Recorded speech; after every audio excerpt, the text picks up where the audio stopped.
What's up, guys? It's Mark from Erickson Machine, and today we are going over bore gauges. Which ones you want, what they do, and what the differences are. And also, why do I have so many of them? So, let's get started.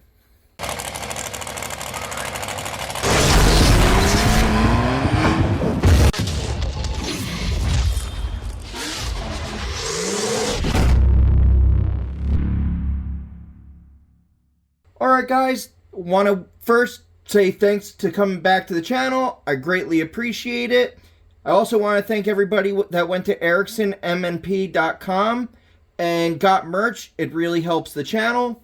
So this is a video I've been asked a couple times. I've had a bunch of people that I've helped teach machining over the years ask me what the differences are on bore gauges, why you should pick one over the other, and I've had the question asked so many times, I kind of think it's a smart thing to make a video on.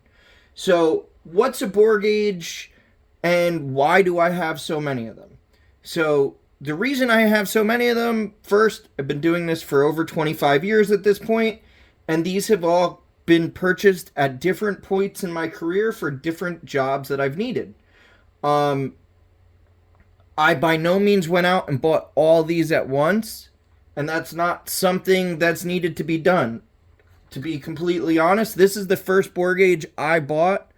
I bought it in, I think, 98.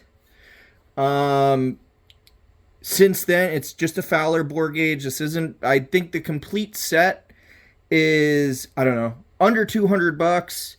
Stock, it came with a plastic handle like this, which the plastic handle cracked from being in oil for a long time. I machined a new aluminum handle, and it works great. So this style bore gauge is really the main thing that you need if you're honing cylinders.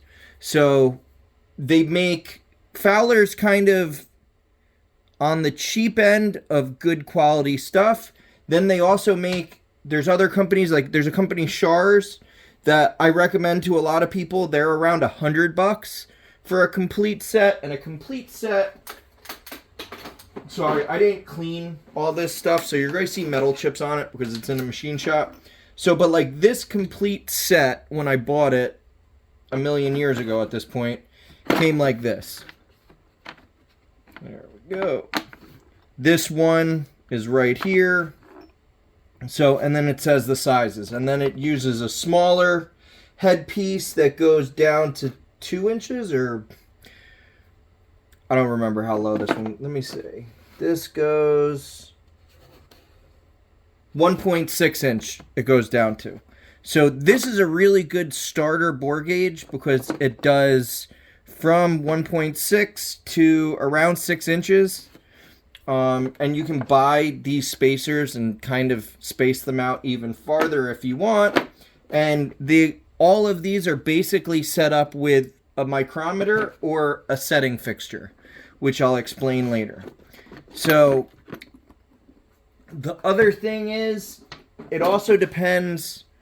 So I have bore gauges in both thousandths, well, half thousandth, and 10,000. So if you notice, this Sun and bore gauge has half thousandth increments. So every small dash is a half thousandth, every large dash is 1. And this is 10,000. So every dash is 1/10,000th of an inch. So from 1 to 0 is 1,000th, where on here, from there to there is 1,000. It really depends on how accurately you're looking to make a hole. And the tighter the tolerance, the more accurate you need to be. So on a hole that you have 4.5 or 5.5 thousandths clearance, if you're 2 or 3 tenths off, it's not really going to make a difference. There are some pistons that are set below 1,000th clearance for operating. So if you're off by that much, it's an issue. And also, it's a good thing when you're learning to use a 10,000th gauge to see how accurately you are doing your work. What I tell people, on a lot of the bigger stuff, we use the 1/1000th indicator, but when I am setting it, I make sure that the dial is exactly at the same point. You don't really want a good amount of leeway when you're using this, or it's going to end up not being as round or true as you think it is. So there's a few different styles. So I'll start off from the most expensive and then work our way down. So really the most expensive bore gauges on the market are the Sun & bore gauges. They offer them in two different styles basically. Well, they offer them in 1/2 thou and 10 thou gauges, indicators, and then they have self-retracting. So if you see, this actually retracts it from the bore so that it doesn't mark the bore when you take it out, or just a standard bore gauge. So these bore gauges also are set up to be used on a setting standard. So this is basically a large micrometer that you actually set the bore gauge. Actually, I think I got this one set up in it. So basically all you do is you set the bore gauge on, you dial the micrometer to the size that you want it set at, and then you just zero the gauge from there. That way you know how you get it set up correctly. So basically what you are doing when you are measuring this stuff is we'll take the piston that we're going to measure, we will set that up, we will get the number, so 3.3009, and then we will set the tool up to that. So then we'll set this in and zero it like that, and you get the zero. Okay, set it like this. So you'll set it like this and get to the zero, and now you know when you are checking your bore that the zero on this will be the exact piston size, and then you can go however many thousandths clearance you want on it. That's the way I personally do it. I also know shops that will set, they'll come up with their piston size and then they will go in the 5 thousandths clearance, well, out, I guess it would be, and then they will set their bore gauge up to that and they want it to be at zero. In all honesty, there's not really a right or a wrong way. It's just what works for you. So the Sun & bore gauges are really the sturdiest, most stout bore gauges. They're very, very well made. As you can see, I have 3 of them. So this is their 2 to 6 inch model. Then this is their, I think 1.4 or 1.2 to 2 inch, which is their smaller version, also with a collapsible end, which is a nice function, but really isn't completely necessary. So those are the Sun & bore gauges. They are by far the most expensive. I think this is around $1,400. This one's $1,200. I think this one's around the same. And then the setting standards, almost $2,000. So as you can see, by far with this and this, I mean, you're talking almost $3,000 if you're buying it new, maybe a little bit more. So that is by far the most expensive, but the nicest bore gauges out there, in my opinion. After that, the next step would be the bore gauges that a lot of people use for engine building, but are really machine shop gauges. So I have a Starrett, which has the 1/2 thousandth. I have a Mitutoyo, which has a 10 thousandth. And then I have the Fowler, which also has a 1/2 thousandth. So these are all basically the same. So honestly, my favorite to have in my hand, and the one I probably use the most, is the Starrett. But the way I end up doing this is we're always doing multiple cylinders at the same time. So I set up a piston and a bore gauge for a job, and it stays with the job until it's done. So I'll have this for one job, this for another job, this for another job, this for another job, so on and so forth. And that way I'm not constantly changing setups as we're doing a hone. It's just the way we do it. I'm not saying it's right or wrong, but it works for us. So the nice thing with the Starrett is just like the others, it comes like the Fowler, but this one actually comes with a cool carry case box. It shows you all the different extensions from 2-inch to 4-inch, and then the 2-inch extension, which brings it to 6. This is really nice because while I should keep it closed so metal chips don't get in it, I don't. But it's a nice functional unit. I take this, when we go to races and stuff like that, so I have one and it's nicely protected. My opinion, it's got the coolest, nicest case. And these, the last time I checked, I think they were around $360, something like that. So expensive, but not insane. The next would be the Mitutoyo, which is this one. Now, the one thing I will say that's nice with the Mitutoyo, that's slightly different than the rest, is the actual rear anvil is a little bit wider. I've never seen like a measuring difference, but it looks nice. It's very well made.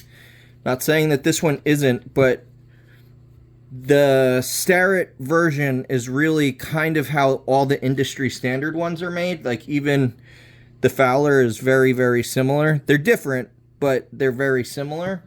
Where the Mitutoyo is their own, and it's a little sleeker and nicer.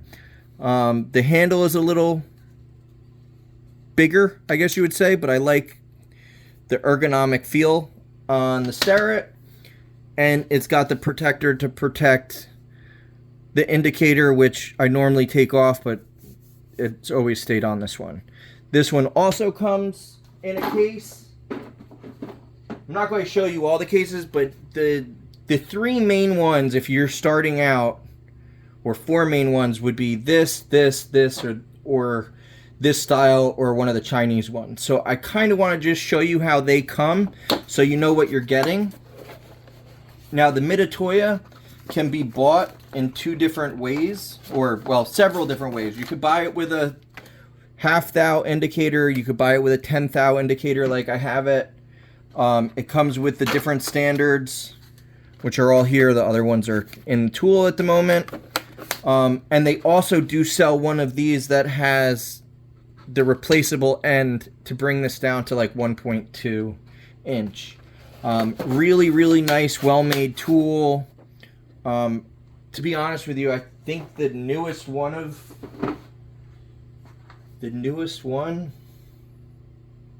it's probably the Starrett, which is, I don't know, 10 years old at this point. So none of these are new. And then I had showed you the Fowler. Now, this is one that if you are just getting started into this, you want to start honing your own stuff and checking the machine work, making sure everything is good, the Fowler gauge is a really awesome gauge. Or, go to Shar's and buy one of theirs. I highly recommend using a standard indicator, not a digital. You want to see, when we're setting these, we're looking for movement. So when we're setting a bore, we're looking for center, and this moves around when you're looking for center. You don't get the same visual feel seeing it on a digital display that you do with an indicator, or at least I don't.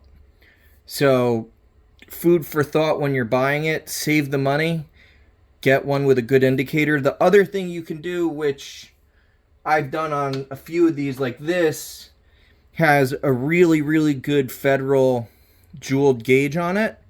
And this was like a Chinese gauge. This is what I use for doing valve guides and stuff like that, where the indicator is really what's doing all the work, and the points and stuff like that were not expensive. So, which is something else you can do. You can buy a cheap bore gauge and put a better indicator on it and have a very, very nice setup. So these here all do basically from 2-inch or 1.2 to 2, and then with these heads 2 to 6-inch or 2 and above. Now, there's also older style gauges like this. This was picked up for a specific job, I don't know, 15 or 18 years ago. This was set for a whole bunch of years just as one thing for one cylinder that we did. I bought it cheap on eBay. I think I paid, I don't know, 40 or 50 bucks for it. And this just stayed set up all the time. We checked it once a month to make sure everything was still perfect. Or actually, I guess it was once a week we would check it. And it did the job great. So a lot of times this stuff you can buy on a budget. You don't have to buy it brand new to save money. Same thing with this do-all gauge. This is a cool older style gauge. This, you actually just unscrew this contact tip and bring it out. Then it has these two spring tips to center. And then just like all the other Blart gauges, this was actually for doing some nitro RC engines we did a long time ago. Once again, it was, do-all makes great stuff. You can find a bunch of their tooling pretty cheap.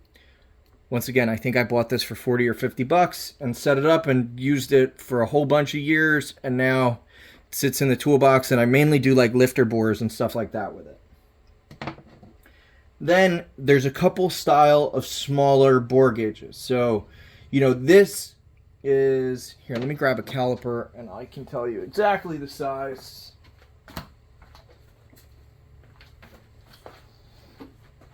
So like this bore gauge can do from like 900 thousandths and above, probably to,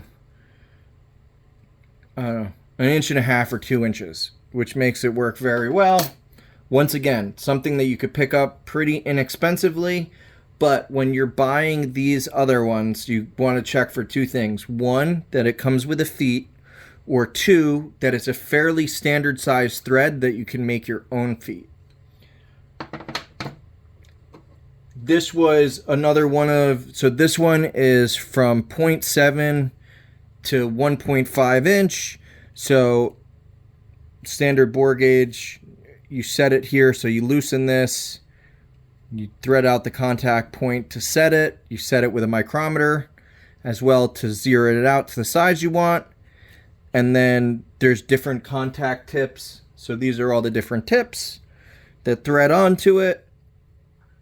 This was also a fairly inexpensive gauge that I put a good indicator on it, and it works amazing. Here is a very similar to that size Mitutoyo gauge. You can see the rear contact is slightly different, but does the same exact thing. So 7 to 1.4. So really the same size, but you can see on these, there are different styles of contacts depending on what you're looking to do and how you want it done. So this centers it a little bit better, but a lot of times on small bores, it kind of centers itself and it doesn't really matter. And then the really small one, which is what I showed you, which is 0.24 to 0.4. And these little tips are interchangeable.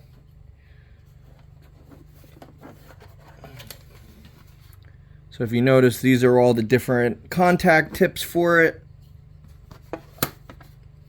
Really, really good tool for setting up valve guides, different things like that. And a nice setup. Also not super expensive with a better indicator on it.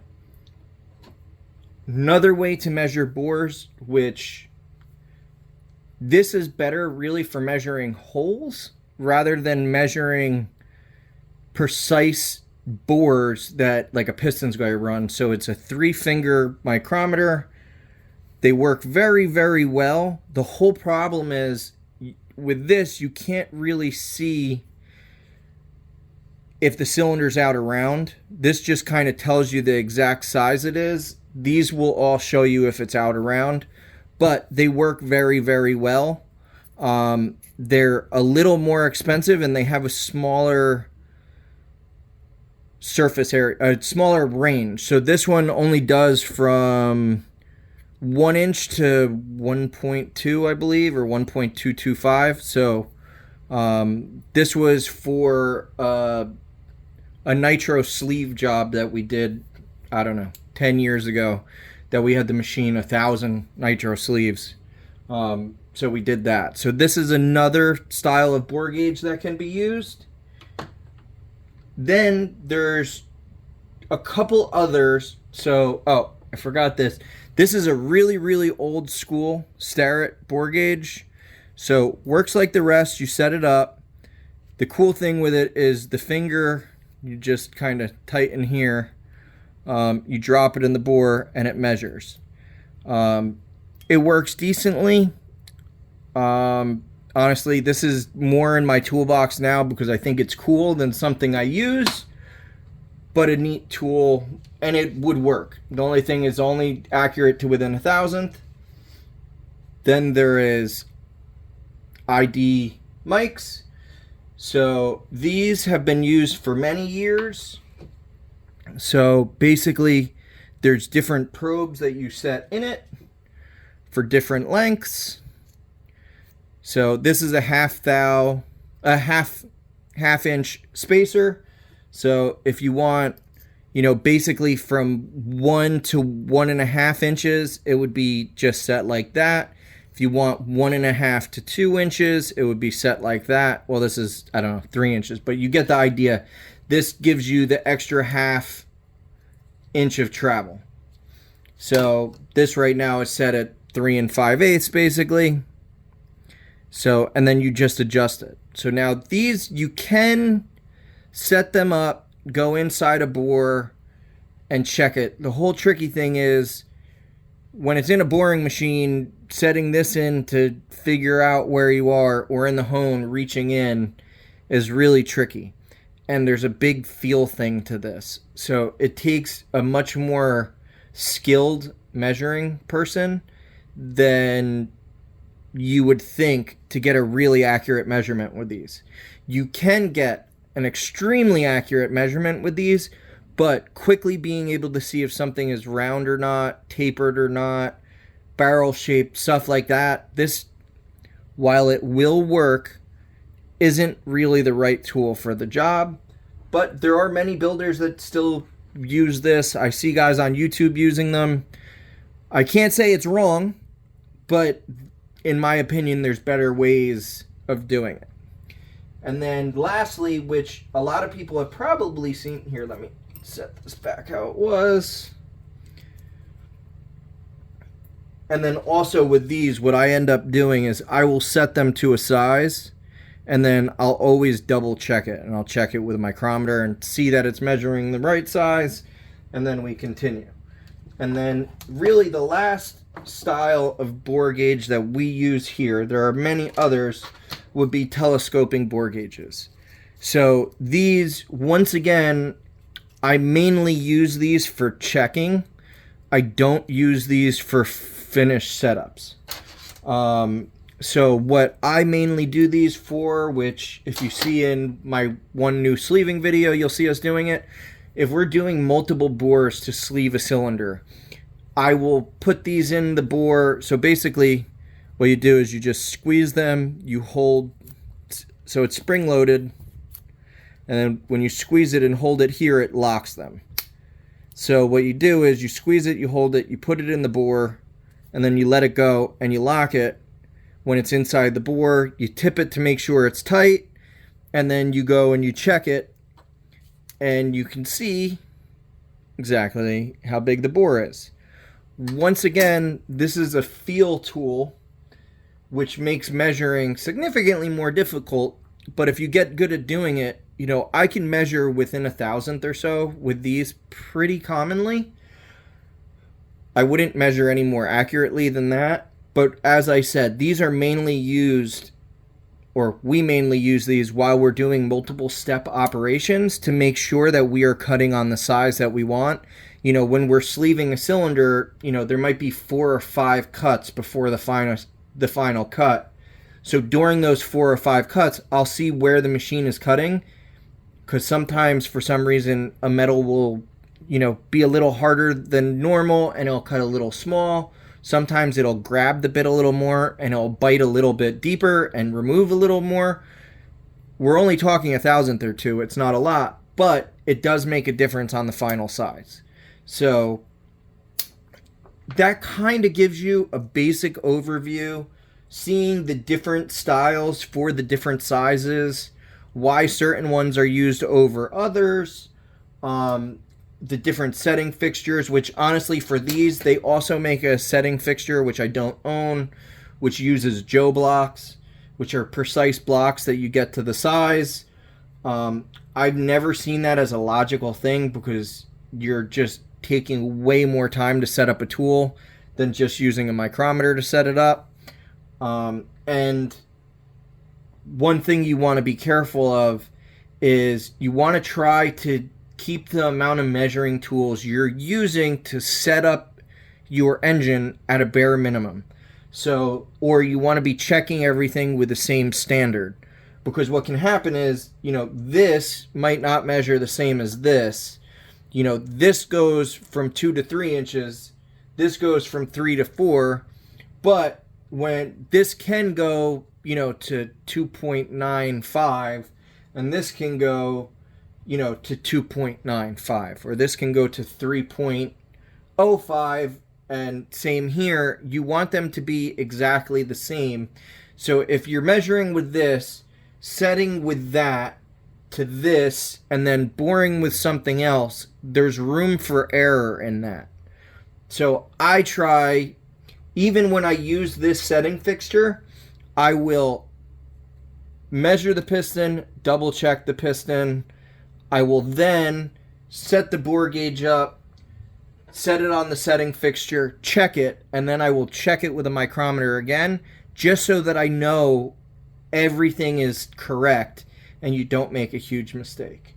So, sorry for the long video. I hope you guys liked it. I hope you learned something from it, seeing the different style bore gauges and why one would be used over the other. And if you guys have any questions, put them down below. Everybody that went to EricksonMNP.com, I greatly appreciate it. And everybody have a great day. Thanks for watching. Talk to you later.